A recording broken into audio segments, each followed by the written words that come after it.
Сұрақ жауап айдары жиі қойылатын сұрақтардың біріне жауап берейін.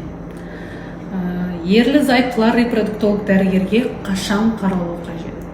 Егер бір жыл ішінде тұрақты теккір циклы бар кезде жүктілік болмаса, репродуктолог дәрігерге қарау қажет. Келесі сұрақ: психологиялық бедеулік деген бола ма? Бізде жалпы бедеуліктер түрінің ішінде идиопатиялық бедеулік деген, яғни себебі белгісіз бедеулік түрі бар, соның ішіне жатқызуға болады.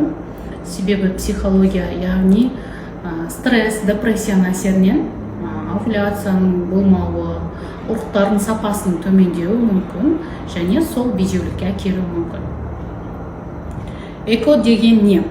Жалпы экомен қалыпты жағдайда жүктіліктің табиғи жолмен болуының айырмашылығы тек қана бір нәрседе. Ұрықтану процесі табиғи жағдайда жатыр түтіктерінде болатын болса, экода ол бізде арнайы лабораторияда жатырдан тыс ұрықтану процесі болады. Келесі сұрақ: қанша рет эко жасатуға болады? Енді бұл жерде сұраққа нақты 5, 6 или 10 деп айта алмаймыз. Ол пациенттің жасына, денсаулығына және ұрықтарының қоры мен санына байланысты. Келесі сұрақ: эко балалары генетикалық ауруларға жиі шалдығады ма?